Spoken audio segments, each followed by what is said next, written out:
I'll now hand over the controls to Sumit Semwal, who is our first speaker, and he'll be talking about AOSP developer community collaboration. Over to you, Sumit. Hi, Amit. Thanks very much. I'll try to be quick because we have lost a little bit of time setting up. So I'm Sumit Semwal, and I welcome you to the very first session of the very first AOSP Dev Room ever at India First. We will talk briefly about how to strengthen the AOSP developer community. But before we begin, here's a quick disclaimer about copyrights and trademarks. So all the trademarks, whatever is used here, are properties of their respective owners. About me. So I've had a few avatars, and you may have met me in some or all of them. Okay. No matter how the skin is, the OS underneath is still the same. I'm a senior technical lead at Linaro Limited. I've had about 22 plus years of experience in the embedded world, including Linux kernel and AOSP. Currently, I'm the maintainer of the DMA buffer sharing framework in the Linux kernel. And I've also been a community and FOSS evangelist right from my college days. So today we will talk about the increased need of an active AOSP community. We'll briefly track the AOSP developer program and the changes within, and the ways to do collaborative AOSP development. Seeing that we all have come together into this AOSP Dev Room, I don't think we need to talk about why an AOSP community is needed. All of us being here is a proof that such a need is well felt across.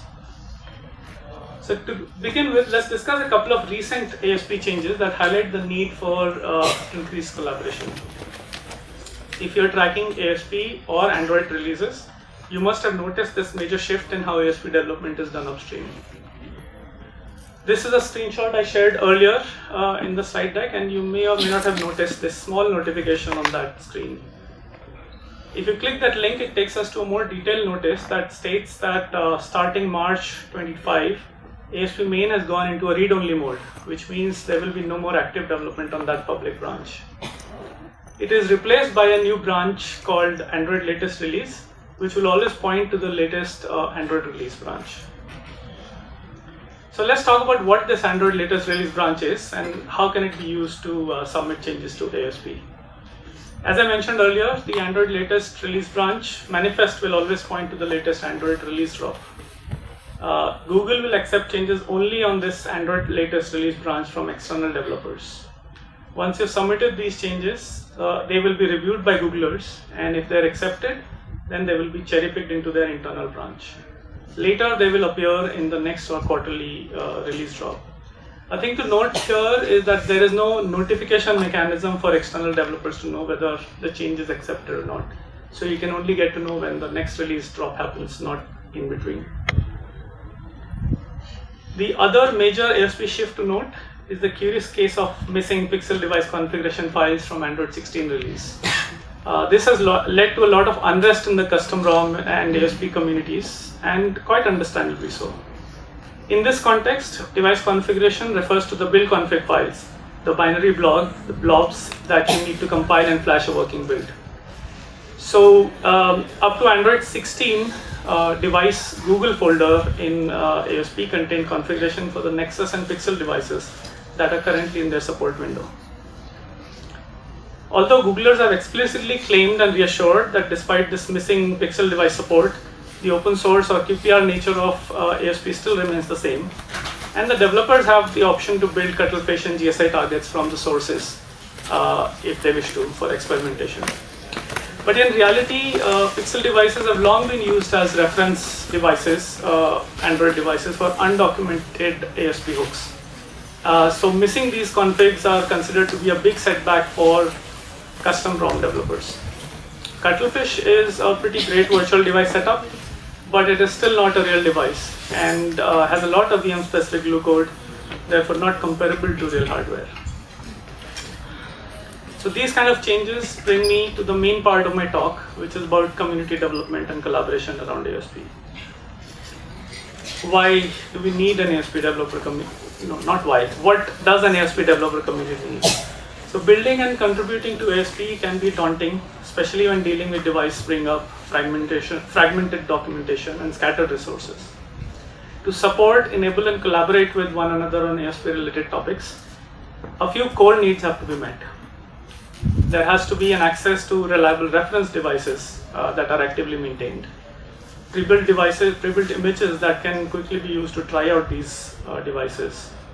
Help when you are trying to bring up other devices, and documentation about various aspects of ASP, whether it is SE Linux policies or HALs and their dependencies, what kernels to use, out-of-tree ASP features, CI, just to name a few.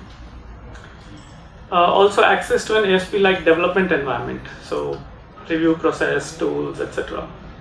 And then a place to probably store these repositories, so to have repositories for this common code that is shareable across devices. And of course, some space to interact with folks that are like-minded and have similar problems and experience in solving them. So with all that in mind, fortunately, new community-driven initiatives like the DevBoards for Linux project, DevBoards for Android project have been launched to help. So this DevBoards for Android helps with many of the needs we talked about previously. It supports reliable reference boards. There are pre-built images available. It fosters collaboration around documentation and out-of-tree ASP features, and helps to reduce the pain points of ASP development while experimenting with hardware. And most importantly, it attempts to bridge the gap that is left by the recent shifts in ASP development. What are the goals for this project? So we endeavor to see this project as an umbrella space for collaboration among the ASP systems developer community. People who are trying to keep ASP up and running on their respective devices. We would like to work together on common issues and develop generic ASP features or HALs that can be used on multiple platforms.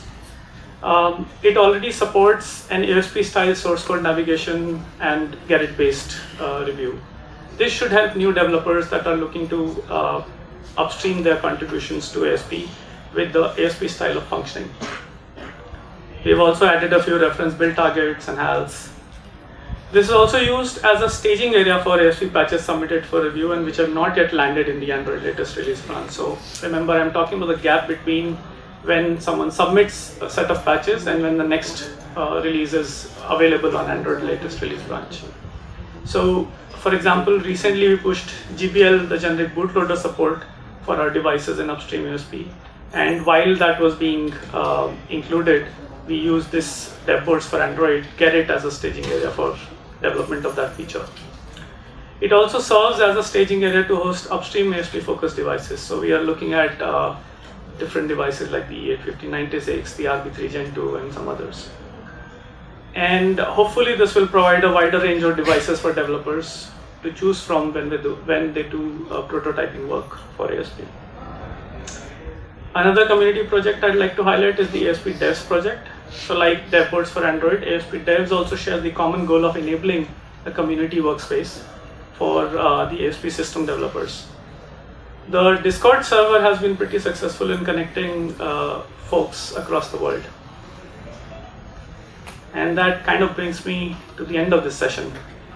We know that keeping up with ASP is hard, and we believe these upstream and developer-focused initiatives will help in sharing and co-developing generic software solutions across multiple devices and would be beneficial for the entire ecosystem. While of course these projects don't fully replace what Pixel device trees once offered, we feel they are an essential part of the post-ASP main ecosystem, offering a more open, reproducible, and community-driven ASP path forward. So my request is let's collaborate, connect with us on IRC or Discord servers. The URLs are provided here. Okay, thank you. If there are any questions, we can take them now, but maybe it's better to take them at the end of the break time. So we have one question. One keyboard, please.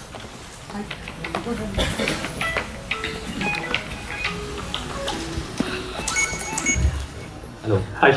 Yeah, so you spoke about ASP developers. Like, come there as a consumer, right? Okay. What do the latest changes mean for me if I intend to run ASP on my hardware? 3.5. I think What are my options in for it? so it depends on what devices or what device platforms you're using and what support you get from. Are they community supported devices or are they company supported devices? If they're company supported, I don't think the community can help a whole lot.